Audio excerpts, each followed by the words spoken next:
Nice, very nice. Nice extended jam. Taking you off, making you visualize. Hey man, they're singing about the Great Flood. It was in Oregon, wasn't it? Late 40s, 47. Or was it 49? In Oregon, man.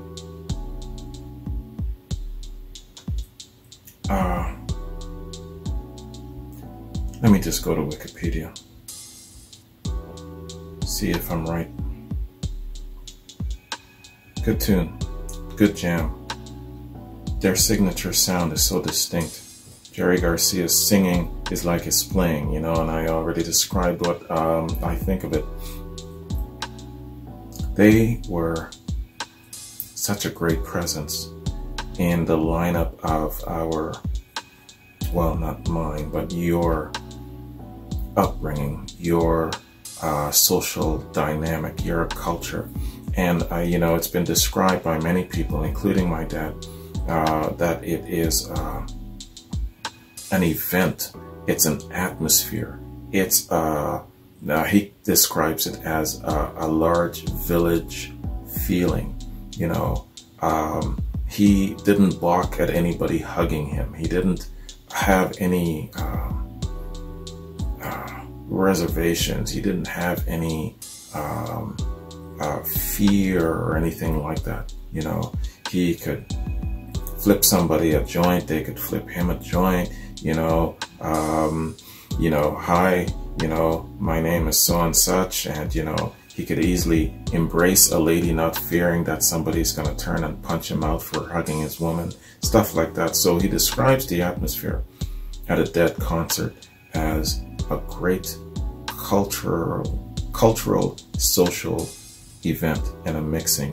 And his biggest regret was that he was a little bit too flashed to remember a lot of it, and that he didn't go to as many as he could have, because a lot of the times, depending on where he was working as a welder pipe fitter throughout the States, he sometimes had to drive more than a day, and he liked to limit his actual travels to a day to get there and a day to get back. So, you know, so depending on how much time he had off in camp.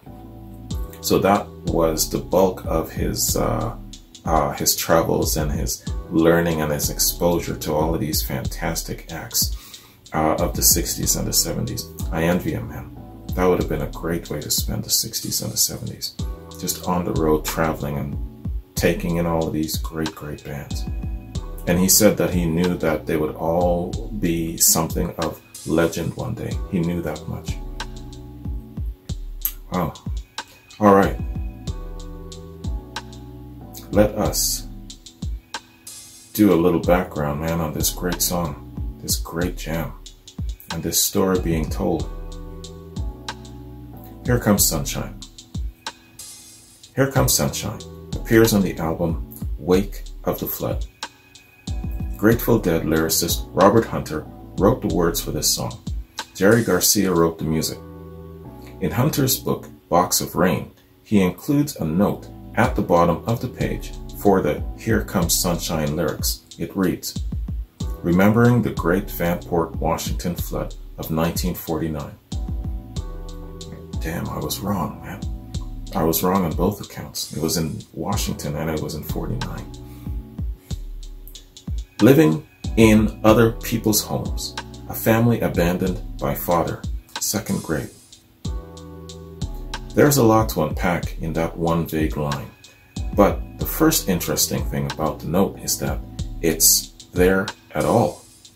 Only a few of the hundreds of lyrics in the book have such notes appended to them. Here Comes Sunshine must have been a personally significant song for Hunter. Remembering the Great Vanport, Washington flood of 1949. Hunter gets the details slightly wrong here though. The flood occurred in 1948, not 49, and Vanport was in Oregon, not Washington, which borders northern Oregon. Okay. I was still wrong. It was in 48, not 47. I said 47. His mistake is understandable because the flood wiped Vanport out completely more than 40 years before Hunter published Box of Rain in the pre-internet days of 1990. Vanport was a makeshift town thrown together to house families of the men and women working in the shipyards during the tense days of World War II, which the United States entered in 1941, following the Japanese attack on Pearl Harbor. The entire town was built in only 110 days in 42. Its population peaked at around 40,000 people, making it for a time the second most populated city in the state of Oregon. On May 20th, 1948, a combination of heavy rainfall and unusually high amounts of snowmelt from higher elevations caused massive flooding in the Columbia River. Around 4:17 p.m., a berm broke and a 10-foot high wall of water descended on Vanport. Fortunately, that day was Memorial Day, and many families were gone for the holiday. Of those that remained, most had enough warning to escape the danger zone. In the end, only 15 of the tens of thousands of residents died. The event inspired Congress to pass the Flood Control Act of 1950. Portland's Delta Park now stands on the site that used to be Vanport. Living in other people's homes, a family abandoned by father, 2nd grade. It's not quite clear exactly why Hunter tied the story of Vanport to his own childhood. What we know is that he was born in Arroyo Grande, California, June 23, 1941, and so would have been 7 years old during the flood, putting him right in 2nd grade, as the note from Box of Rain says. He might have heard of it when he was in 2nd grade, and it made an impact on his brain even at the young age of 7. Perhaps. We also know that this was the time that Hunter's biological father, who was an alcoholic, abandoned the family. In the aftermath of his father's departure, Hunter bounced around some foster homes for a few months. He eventually got back to his mother, who married publisher Norman Hunter. Perhaps it was during this time that Hunter found himself in a foster home near Vanport. Whatever the case, the note he left suggests that the flood tied in with his own life in some emotional way. Yeah. The lyric, "line up a long shot," maybe "try it 2 times," may refer to Hunter's mother marrying twice. "Asking you nice now, keep the mother rolling," is also almost certainly a reference to Hunter's mother, though the rest of the verse is a bit ambiguous and open to interpretation. The Wake of the Flood album takes its title from this song's first line, "Here Comes Sunshine." It's the first track on the 2nd side of the album. Okay, man. And so there you have it. That is Wikipedia Song Fact Info of this great song and all of these great songs. All 4 of them. Excellent quad, Randy. Fantastic. Fantastic quad. A little on the lengthy side, but all the same, it had to be done. You couldn't have the John Lennon in there without the Paul McCartney and vice versa. You just couldn't, man. So, hey, it's all good. Once in a blue is all good. So, wow. What a history lesson. You see what I'm talking about? The music is one thing.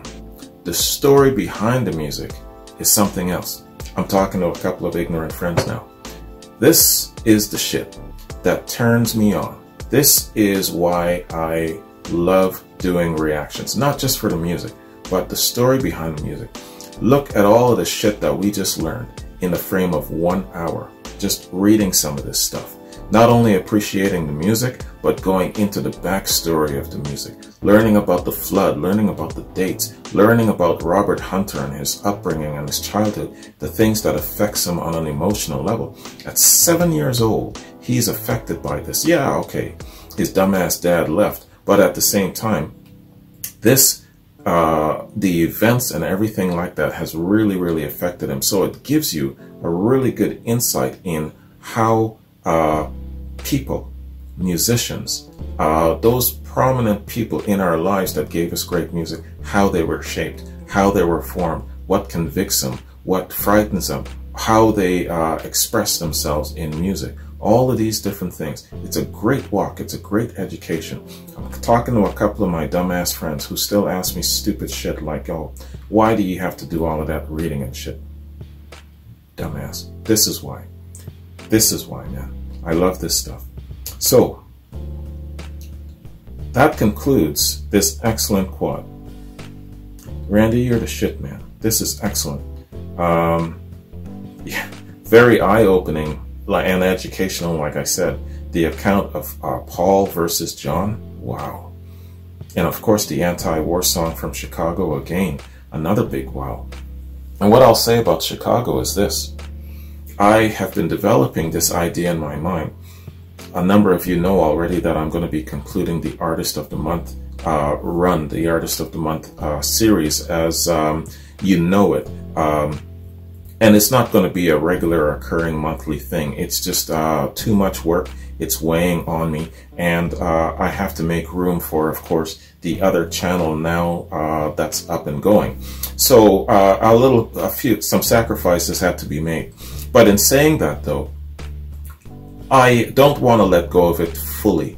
But in its place, once I have a little bit more time and, you know, the channel is going well and it frees up some more time, what I might want to do is I might want to do some sort of what I call a project. You take an artist like Chicago and you explore their origin, their makeup, their foundation, their music, and you go through a process of getting to know them and get acquainted with them. And now I compared them to Fleetwood Mac and how they ascended, you know, their structure and how they successfully navigated moving into the 80s. Yeah, their sound changed and all that, but they remained relevant and successful. So these are things that I want to tune in on and make it a project lasting more than just a month, you know what I mean? Because the pressure of just doing all of these reactions in a month for Artist of the Month, cramming it all in, making sure that I rush home immediately from work and all of that sort of thing. No, man, that's just going to burn my ass out. So, but if I approach it like as a project, just like I'm doing with the Unholy Trinity, namely Deep Purple and Black Sabbath, every once in a while I'll do an album reaction, and that's continuing my exposure to them and getting to know them without the pressure of, okay, yeah, I gotta make sure that I get these reactions done in this period of time. So Chicago would be an excellent, excellent project like that. Chicago, Jethro Tull, you know, and certain artists, kind of like a Dwayne Allman's, you know. So I'm thinking that it's a project rather than an appointment like Artist of the Month. You know what I'm saying? What do you think of that? Let me know what you think of that. I'm not going to talk much further because this probably is my longest quad reaction. Definitely. Well over an hour, I'm sure. Anyway, but necessary because there was a lot of information here to learn, and it's about learning as well, not just doing the actual reaction to the song. So, man, I'm going to bounce though. Thank you very much for joining me. Hope you like this. I was a little bit long-winded, but sometimes it can't be helped. It's just the nature of what's before me. Anyways, man, you guys have yourself a good one. Take care. I'll see you in my next complimentary quad. Peace.